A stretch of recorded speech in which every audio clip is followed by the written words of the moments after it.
dá ali foi a prova de que escolhi o caminho certo. Se eu Mas acreditasse agora em você alguma segura coisa... tua onda aí. Se eu acreditasse em alguma coisa, eu diria isso é um sinal dizendo, É tipo Fábio... assim, é isso, mas ainda não. Mas ainda não. O que é maravilhoso. Essa voz pareceu a voz de Deus lá do Hermanoteu. Sim. Fábio. É o Chico Anísio, a voz de Deus. Você vê? E aí, mas foi a melhor coisa do mundo, porque realmente, assim, seria péssimo que ali eu fosse, porque eu não sabia escrever. Eu não era ator, eu não tinha nada, eu só tinha muita vontade. Então foi a melhor coisa que aconteceu foi eu me formar na escola de teatro, 3 anos e meio estudando, conhecer gente, porque eu não conhecia ninguém no Rio. Você acha que se você tivesse entrado naquele momento, se tivesse dado uma louca nela e falado, vem, você acha que você poderia ter se queimado e ter desperdiçado uma chance? Provavelmente, porque eu era muito cru ali, eu não sei o quanto também eu tinha a gente tem o vício da juventude, da verdade, da entrega, que é muito sedutor. Assim, quando você vê uma pessoa muito verdadeira, querendo fazer aquilo com muita vontade, a gente fica meio seduzido mesmo por aquilo. Nossa, que interessante aquilo. Mas eu não tinha muito para oferecer mesmo. Na verdade, eu fui começando a aprender a escrever quando eu entrei na escola de teatro. Porque daí eu comecei a escrever uns esquetes, eu comecei a escrever umas coisas loucas. Tive contato com teatro, comecei a ir a peças, e a ler Cal peças. É referência, né? A Cal é totalmente referência, os professores incríveis. Aí eu conheço o Marcos Magela, é da minha turma. Então a gente começa a fazer umas coisas juntos e de repente eu encontro o Paulo Gustavo. E aí a minha turma era eu, o Magela e o Paulo Gustavo. E aí a gente começa a fazer palhaçada, a gente fica junto, e aí a gente começa a ficar um na casa do outro e fazer as nossas maluquices. Eu vi o vídeo que você postou. Na época que ele estava internado, eu vi o vídeo que você postou de vocês zoando. Aquilo foi muito engraçado. Vocês na casa ali zoando. Nossa, aquilo foi muito engraçado. E aí eu comecei a escrever pra mim e pro Paulo, porque o Marquinhos repetiu de ano. E o Marquinhos não acordava, ele não ia nos nossos ensaios. O Marquinhos era uma maravilha. E aí eu e o Paulo comecei a escrever. Eu ia pra noite, a gente estudava à noite, eu levava os escritos, porque não tinha WhatsApp. Então eu imprimia em casa e chegava lá, Paulo, olha o que eu escrevi pra gente. Você é uma advogada com hipocondríaca e eu sou um mendigo, vai. E aí o Paulo lia ali na hora, a turma juntava pra ler e a gente fazia umas leituras e o Paulo falava, não, isso aqui tem que ser desse jeito. Eu mexia para no dia seguinte levar e a gente começava a trocar umas ideias e gravar umas coisas de esquete. E eu escrevia tanto esquete que daí porque daí eu e o Paulo viramos meio um acontecimento na escola. Porque eram os meninos engraçados, ficavam o tempo todo fazendo alguma coisa. Então as pessoas começaram, as outras turmas que tinham acabado de entrar, começaram a querer fazer textos meus. Então eu escrevi uns esquetes para as turmas de teatro. Caramba! E eu era um aluno, então foi um acontecimento. Então isso foi uma maravilha, conhecer essa gente toda. E aí eu me formo na escola de teatro em 2005 com o Paulo, fazendo a mesma peça que o Paulo, fazendo o mesmo personagem. Eu fazia o João Ternura jovem e ele era o João Ternura que estava num limbo. Fiquei até emocionado agora. Porque a mulher era muito... Foi muito esquisito o que aconteceu esse ano.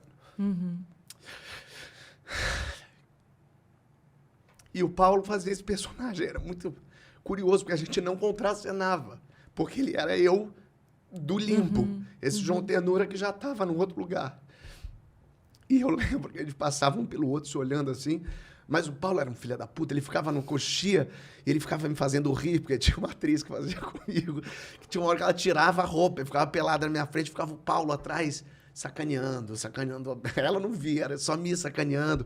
E a gente fazia esse mesmo personagem. Então era muito, muito louco, assim. A gente se forma em março e em maio a gente estreia uma peça nossa que eu fiz com ele, como eu e ele éramos uma dupla, e eu escrevi a peça chamada Infraturas, eram 8 esquetes, que eram os esquetes que a gente fazia para as pessoas, que a gente já tinha feito em Cabo Frio, tinha um festival de esquetes, a gente tinha feito lá um dos esquetes que era do ovo, que foi muito curioso, porque era uma coisa muito louca, assim, éramos nós dois, assim, fazendo um humor, a gente se dava muito, e a gente fazia uma coisa que chamava muita atenção, e a gente foi fazendo esse festival de sketch, as pessoas ficaram loucas com a gente fazendo o ovo, uma coisa meio maluca, assim, o texto... Eles funcionavam muito bem. Muito, e aí eu lembro que quando no final das apresentações todas, eles diziam quem são os finalistas, e aí tinham lá os 10 finalistas, e a gente não estava entre os finalistas, porque a gente era comédia, obviamente comédia jamais estaria entre os finalistas, e a plateia ficou revoltada. A plateia começou, ué, não tá o ovo, não tá o ovo, todo mundo começou, ovo. Aí a gente tava lá do lado de fora, trouxeram a gente, as pessoas, o ovo. E aí os organizadores não sabiam o que fazer. E aí, gente, vocês querem o ovo? E todo mundo, Então tá, então eles estão na final também, todo mundo...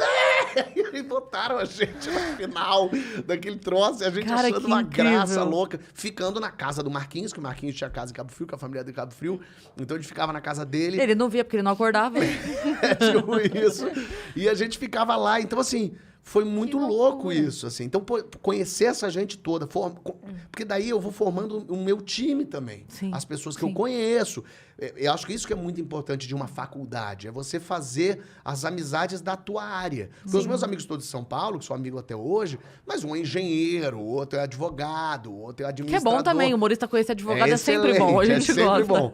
Mas eu não era a minha turma, e de repente eu faço a minha turma. Eu tô no teatro com o Paulo Gustavo, tô ali com o Marquinhos do lado sempre.